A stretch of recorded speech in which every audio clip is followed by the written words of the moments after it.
Friends, we have covered on the last term up to this slide. Now I'm going to tell you about these DFAs, deterministic finite automata. Some more examples. This I think I already completed. There was some problem in the network connection, so maybe it was not recorded. Okay, so let's start um, this automata again. This is the language that we want to um, make the automata accept, and it is represented as a to the power n b. So it will contain n number of a's followed by 1b, and n is greater than or equals to 0. So it may accept only b or ab or a square b. So these are the languages that can be, these are the strings that can be accepted. ये आप string जो है यहाँ से देख सकते हैं, ये स्ट्रिंग्स एक्सेप्ट हो रही हैं.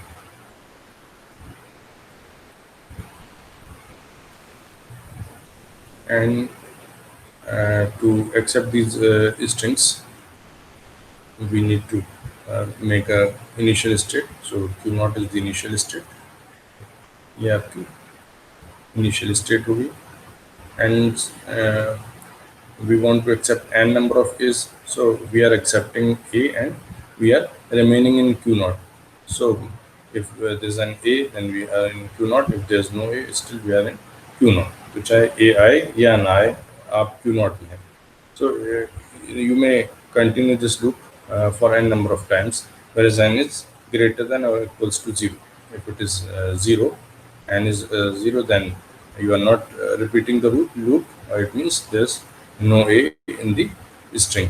So there will be a single b. This b will be there, and your string will contain b only, because accepting b, then automata will reach into the final state Q1. So b will be accepted. Now if you iterate this loop one number of time, then the string will be ab, because when you iterate, then one a will come, and then it will be followed by b. So it will accept the string ab. And if you iterate or repeat the loop two number of times, then there will be two a's, a and b. So there can be n number of a's. जितने भी आपको a चाहिए, आप इतने बार ऐसे loop को repeat कर सकते हैं, और जैसे आपके नंबर ऑफ a's कंप्लीट हो जाते हैं, आप अगली स्टेज में जा सकते हैं by consuming the character b. And once you are in Q1, this is the final state. Okay. ये आपकी final state है, because this is being represented by two concentric circles. So this will represent a final state. So Q1 is the final state, and we have already reached in Q1. And since we are in Q1, so it means the string starting from Q0 up to Q1 is the valid string in the language represented by ln. Okay.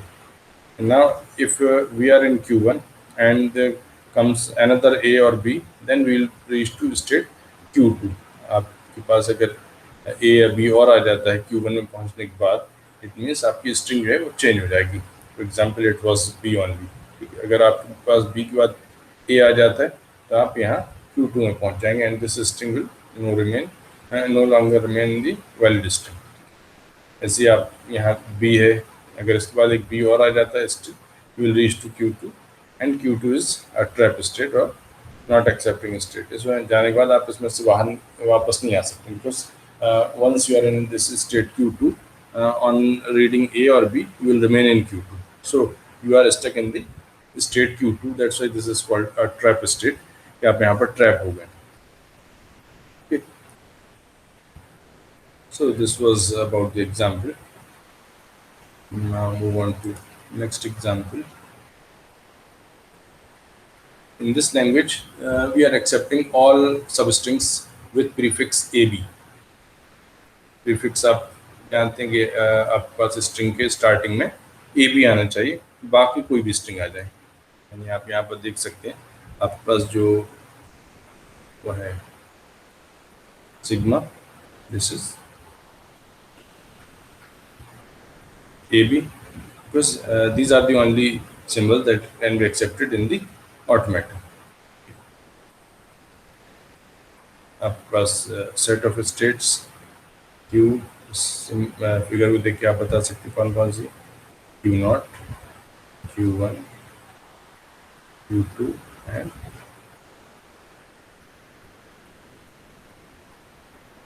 Q three. So these are the states. Initial state Q naught, final state Q2. ये final state आपके पास Q2.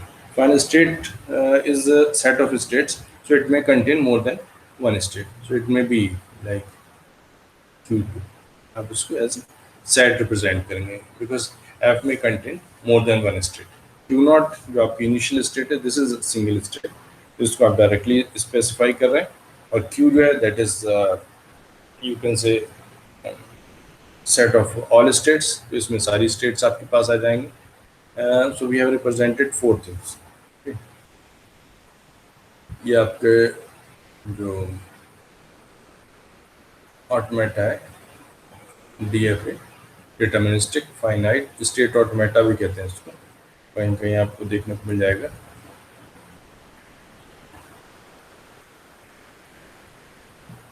DFSA और equivalent to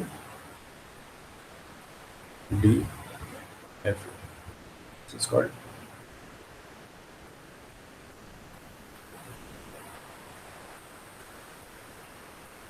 deterministic finite state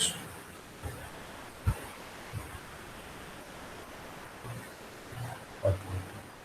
ये इसका पूरा full name है, deterministic finite state automata. इसको short में DFA भी कहते हैं. DFA का मतलब है सिर्फ deterministic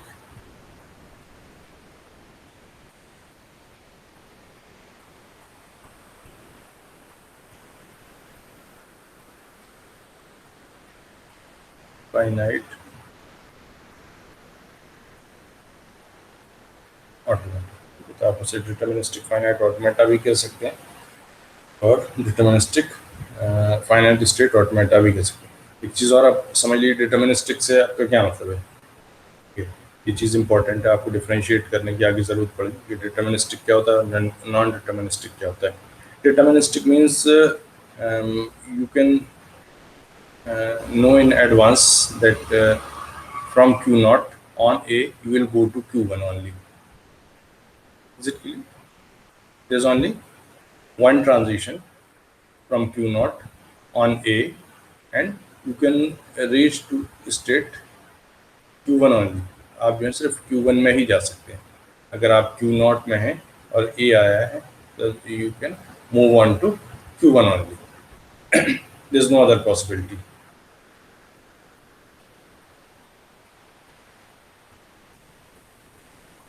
Please wait. See where are these.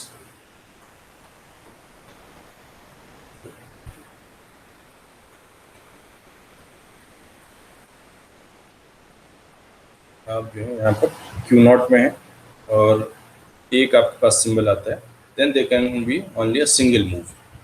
Okay. So that's why the move is predefined, because you are already having transition functions on from Q naught on A, you are moving to Q1. From Q naught on B, you are moving to Q3. So you can see here that on getting A in state Q naught, you can only move to state Q1. Okay. So this is the determinism that is involved in the case of DFA. कि आपको हमेशा ये बात पहले से मालूम होगी कि इस स्टेटमेंट में ये पर्टिकुलर इनपुट आने पर आप इस दूसरी स्टेट में मूव कर जाएंगे. So in this case you already know that in state q naught, on getting a, you will go to state q1. There's no you can say there's no uncertainty in the next state. This is well defined. So that's why this is called deterministic, because you can determine. Deterministic means you can determine. So आप इस चीज को पहले से determine कर पा रहे हैं. That's why this is called deterministic. Okay, is this term clear? या आप डिटर्मिनिस्टिक कब कहेंगे किसी भी ऑटोमेटा को? जब उसमें आपके पास जो ट्रांजिशंस हैं वो एक स्टेट एक सिंबल पर एक ही ट्रांजिशन है. It means this is deterministic. Suppose if there are more than one transitions on a single state on a single input, then what will happen?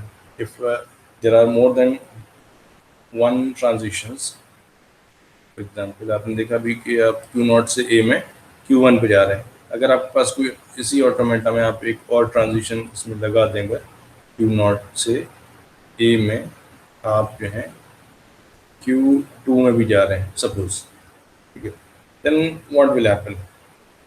Now this is there's some degree of uncertainty that on getting A in state Q0, you may move to Q1 or you may move to Q2 if this is the transition involved in the some finite state automata.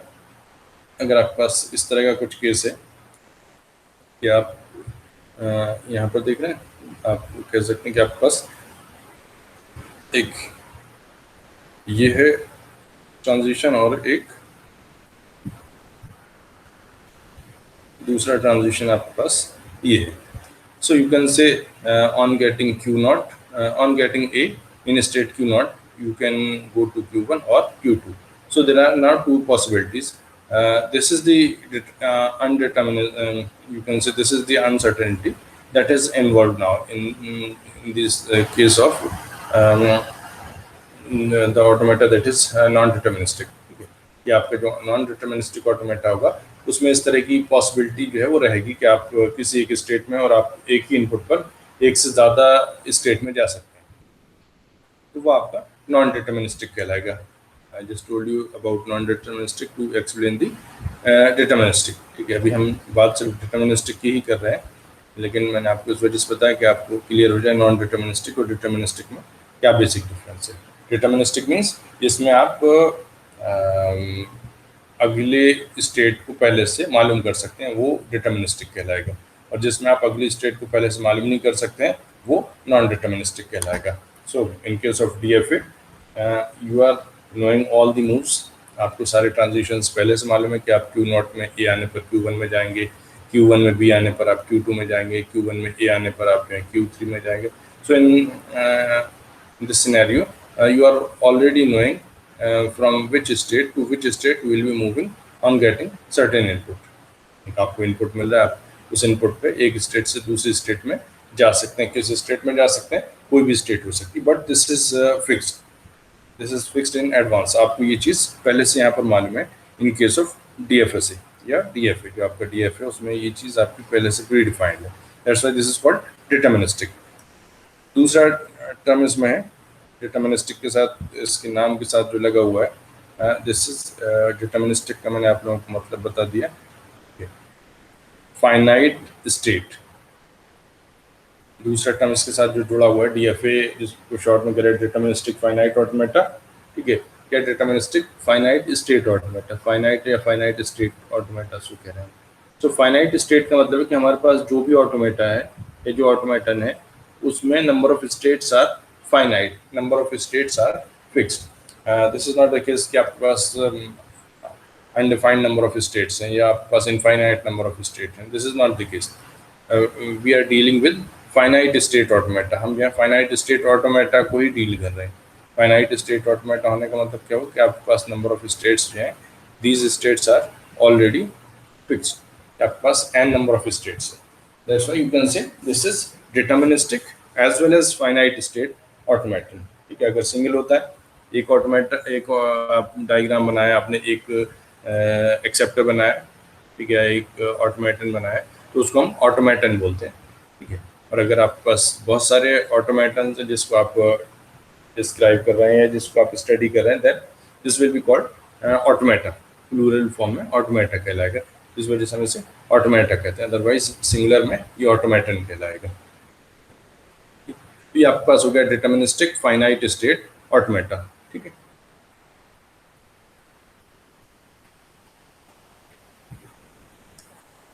Next ये वाला हमें बता रहा था, sorry बता तो ये रहा था कि आपका ये ऑटोमेटा क्या काम कर रहा है। ठीक है, इस ऑटोमेटा में कंडीशन क्या थी, it is accepting all string with prefix A b, यानी कि आपकी हर स्ट्रिंग इसमें एक्सेप्टेबल है। आपके पास जो इनपुट सिंबल्स हैं they are only a b, so all the strings will be composed of a b only. ठीक है, लेकिन इसमें कंडीशन क्या लगी कि आपके पास जो स्ट्रिंग एक्सेप्टेबल होगी that must start with a b. आप ये यहाँ पर ए बी देख रहे हैं, ये ए बी जो है वो आपके हर स्ट्रिंग के प्रीफिक्स में होना चाहिए, यानी कि स्टार्टिंग होना चाहिए। आप अगर प्रीफिक्स में लगाते हैं कंडीशन के ये होना चाहिए, what will happen,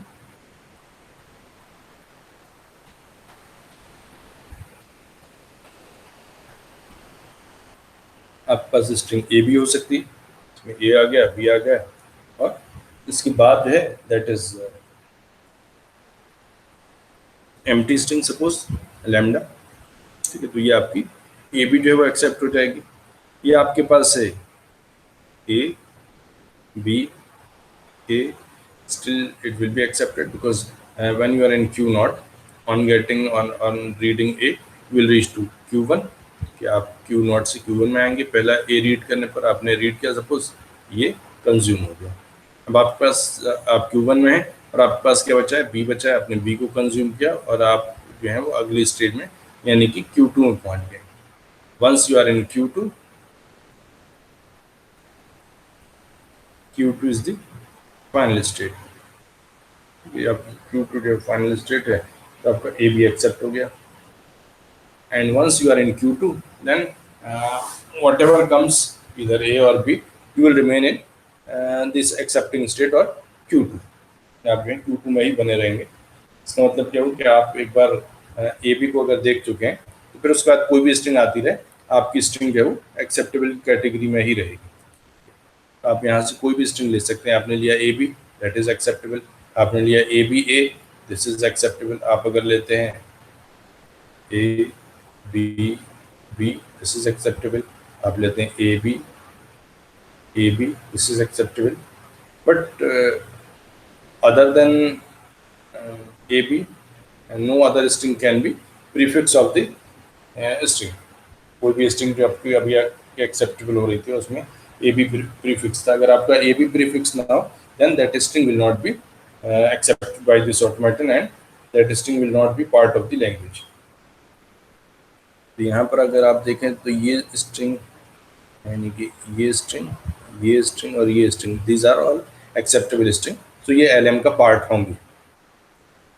but if you start a string with B A, आपने ए बी अलाउ किया था, अगर आप बी ए कर दें उसे B A, then this will not be accepted because B से यानी आप Q नॉट में हैं और बी के बाद अगर आप ए एक्सेप्ट करवा देते हैं then you will reach to state Q3 and you can not come out from Q3। आप Q3 में अटक जाएंगे, ट्रैप स्टेट है, वहाँ से वापस नहीं आ सकते। इट मीन्स जो भी स्ट्रिंग बी से स्टार्ट होगी वो आपकी एक्सेप्टेबल स्टेट में नहीं पहुँच पाएगी आपको।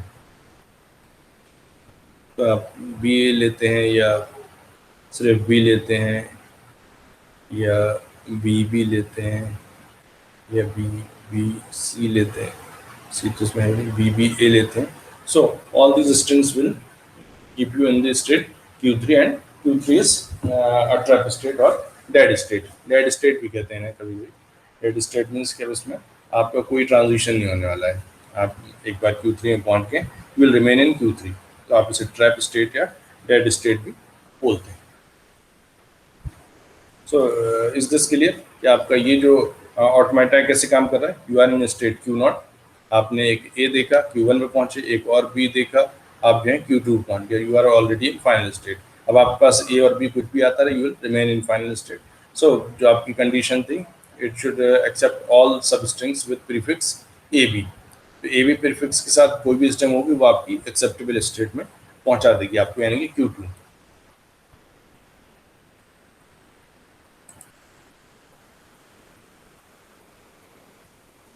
This is another example, this is representing binary strings.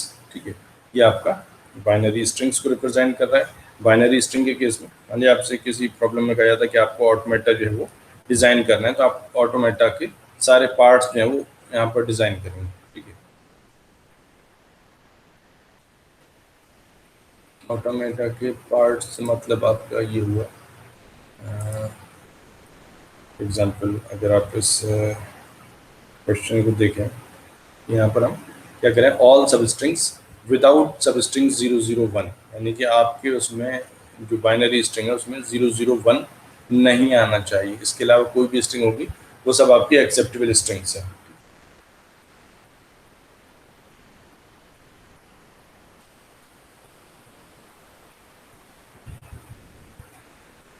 तो हाउ कैन यू डिज़ाइन, सबसे पहले आप इसमें लिखेंगे आपके पास सिग्मा क्या है, sigma is 0 and 1।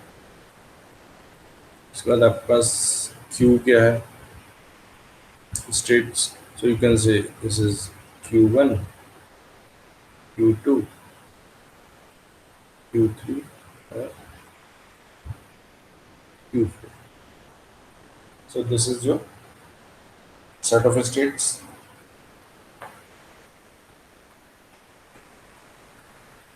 After set of state, you need to specify input के बाद आपके पास क्या आएगा, सिग्मा इनिशियल स्टेट, जो आपकी Q नॉट है वो इनिशियल स्टेट हो जाएगी। Set of final states, final state जब सेट्स का स्टेट है इसलिए इसको हमेशा आप करली ब्रैकेट के अंदर लिखेंगे जो भी इसमें स्टेट्स होंगे। अगर एक ही स्टेट है, जैसे मैं इसको बल्कि दो स्टेट है, आप इसको कह रहे हैं कि Q not, this is your Q not, this is Q1, this is Q2 and this is Q3। F कितना हो जाएगा आपके पास, Q1,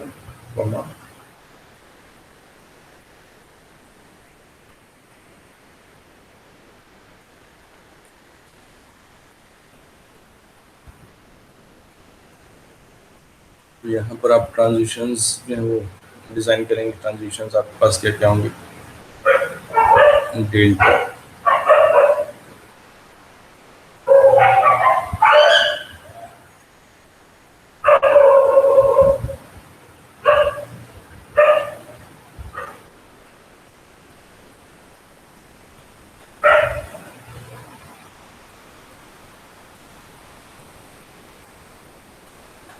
you are in state Q naught, आपके Q नॉट में है और 1 आने पर you remain in Q naught, और Q नॉट में ही रहते हैं, या Q नॉट में 0 आने पर आप Q1 में चले जाते हैं। आप इस डायग्राम को देखेंगे तो आपको मालूम हो जाएगा कि ये इस तरह से ट्रांजिशंस इसमें बने हुए हैं। बेसिकली आपको तो यहाँ पर मैं सिर्फ एक्सप्लेन कर रहा हूँ, लेकिन आपको अगर प्रॉब्लम में दिया जाएगा तो आपको ये खुद से डिज़ाइन करना पड़ेगा। ये जो फिगर बना हुआ आप खुद से डिज़ाइन करेंगे। फिर आप इस तरह से स्टेट Q1 को ले लिए, डेल्टा Q1 और 0 और डेल्टा Q1 और 1। देखिए कहाँ जा रहा है, Q1 में 0 आने पर आप जो है Q2 में जा रहे हैं, और Q1 में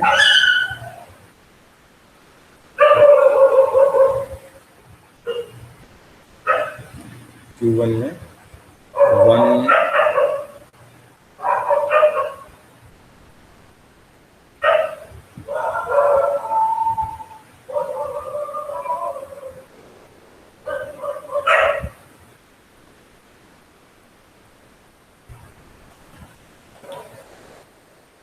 Q1 आने पर आप वापस Q नॉट में जा रहे हैं। ठीक है, इसी तरह से आप डिफरेंट स्टेट्स के लिए ये ट्रांजिशन जो है वो इसे डायग्राम को देख के बना सकते हैं। तो आपको 001 जो है वो अलाउ नहीं करना है। अगर 2 जीरो आते हैं तो आप तीसरा जो है वो भी ज़ीरो ला दिए स्ट्रिंग एक्सेप्ट करवाने के लिए। या आपके पास अगर तीसरा 1 आता है तो आप इसे नॉन फाइनल स्टेट में पहुंचा देंगे।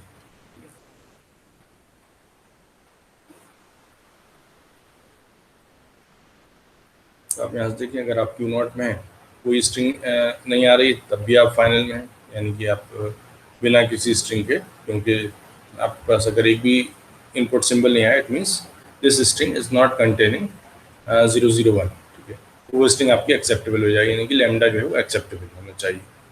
अगर आपके पास 1 आया है, 1 इज ऑल्सो एक्सेप्टेबल। अगर आपके पास 1 1 आया है, 1 1 इज ऑल्सो एक्सेप्टेबल। अगर आपके पास 0 आया है तो आप क्यू नॉट में थे, क्यू वन में पहुंच गए, that is also acceptable state. फिर तो आपका 0 भी एक्सेप्ट हो गया। अगर आपके पास एक और 0 आ गया है, 2 0, तो आपने उसे अगली स्टेट में पहुंचाया और उसको भी आपने एक्सेप्टिंग स्टेट में दिखा दिया। Q2 is also accepting state।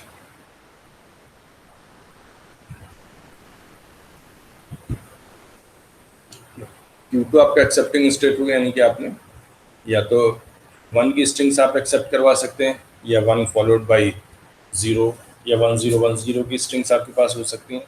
या आपके पास अगर मान लीजिए 2 जीरोज आ चुके हैं, आपने क्यू नॉट से स्टार्ट किया था, 0 देखा, Q1 में पहुंचे, एक्सेप्टिंग था। ठीक है, एक और 0 देखा, Q2 में पहुंचे, ये भी एक्सेप्टिंग स्टेट है। अब आप अगर एक और 1 देख लेते हैं, it means this should take you to some trap state. तो आप अगर 2 0 के बाद एक 1 आ जाता है तो आप ट्रैप स्टेट में, यानी कि Q3 में पहुंच जाएंगे।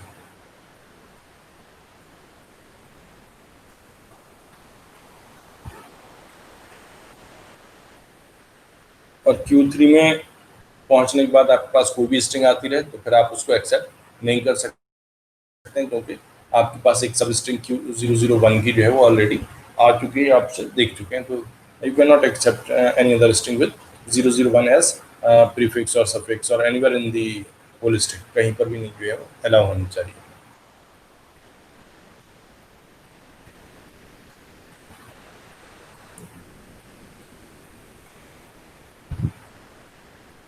और आप जो भी लैंग्वेज आप डिज़ाइन कर रहे हैं, a language L is regular if there is a DFA M such that L equals to L M.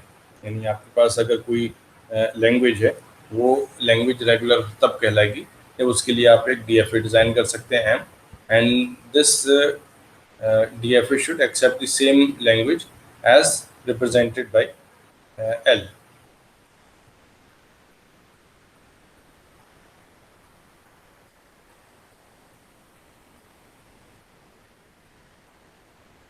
तो आपके पास एल जो है वो एल एम के इक्विवेलेंट हो जाएगी, अगर दोनों लैंग्वेज आपकी सेम तब कहलाएंगी जब या बल्कि ये डेफिनेशन आपकी रेगुलर लैंग्वेज की है।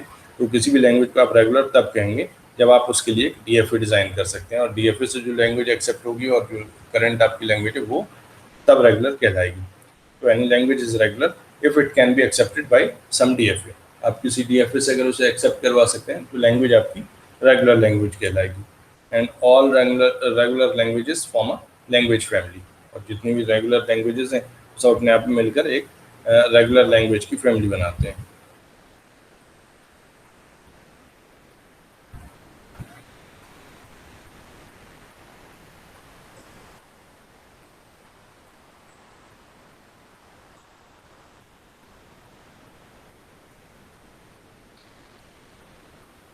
One more example, the language L is regular. L आपका देखिए क्या यहाँ पर रिप्रेजेंट किया गया है। The language is consisting of all strings in this fashion: A followed by some string and again followed by A। आप कोई भी स्ट्रिंग एक्सेप्ट करवा सकते हैं अगर उसके आगे और पीछे 2 एज जो है वो लगे हुए हैं। इसका मतलब आपके पास सबसे पहले ए आना चाहिए, उसके बाद कोई भी स्ट्रिंग आए, W is any string belonging to a B star। अब यहाँ देखिए यू आर इन Q0, अगर आपके पास A आया तो आप Q2 में पहुंच गए। अब once you are in Q2, अब आपके पास कोई भी स्ट्रिंग आ सकती है। यू कैन हैव मल्टीपल बीज by using the self loop. यहाँ पे सेल्फ लूप बना हुआ है, उसकी हेल्प से आप जो है बी के कितने भी अकरेंसेस जो हैं वो कंसीडर कर सकते हैं।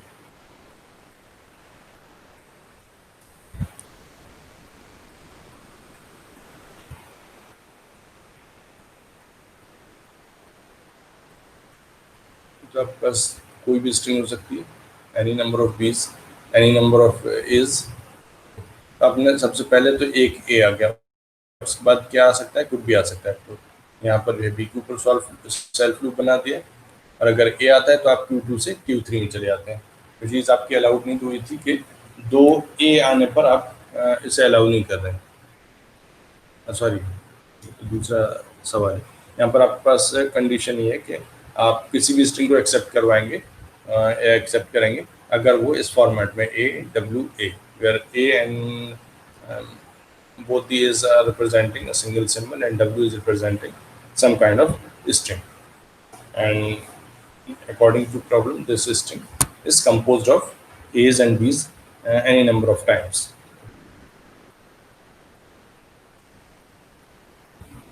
आप यहाँ Q0 से स्टार्ट किया आपने, एक ए देखा Q2 में पहुंच गए, अगर उसके बाद एक और ए देख लेंगे तो Q3 में पहुंच जाएंगे, यानी कि आप एक्सेप्ट कर लेंगे। और अगर आपने एक ए देखा था, उसके बाद आपको W देखना है, तो आप इस तरह कर सकते हैं कि आपने एक ए देखा, दूसरा है तो आप फाइनल पहुंच गए, और वहां से आपने बी को देख लिया तो आप वापस जो है वो Q2 में आ गए। जब Q2 से फिर कोई दिखाई दिया,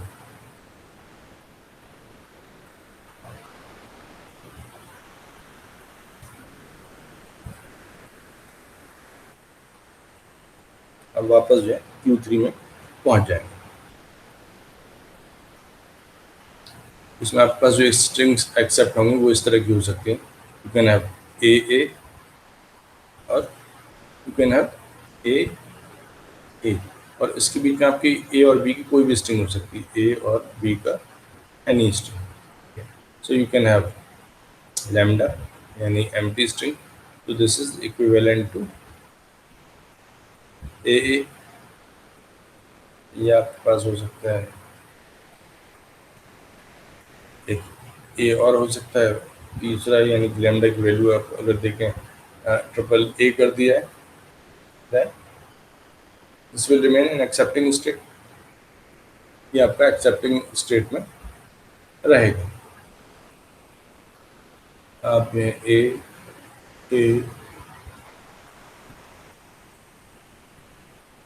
दो ए देखने के बाद आपको बी अगर मिलता है तो फिर आप नॉन फाइनल स्टेट तक पहुंच जाएंगे, क्योंकि यहाँ पर आपका एंड भी जो है वो ए से होगा और स्टार्ट भी ए से होगा। बीच में कोई भी स्ट्रिंग हो सकती है आपके पास, that is composed of a's and b's, any number of a's followed by any number of b's. आपके पास जो डब्ल्यू है उसमें कोई भी कॉम्बिनेशन ए बी का पॉसिबल है, लेकिन डब्ल्यू के पहले भी एक ए लगा होगा और डब्ल्यू के बाद भी एक ए लगा होगा। तो यहाँ पर Q0 से स्टार्ट किया और एक ए इनपुट ले लिया, उसके बाद आप Q2 में पहुँच गए। Q2 में आपके पास एनी नंबर ऑफ बीज आ सकते हैं, और Q2 में अगर ए आता then you will reach to Q3, Q3 में ए आता then you will remain in Q3, और अगर Q3 में बी आ जाता तो आप वापस से स्टेट Q2 में मूव कर जाएंगे।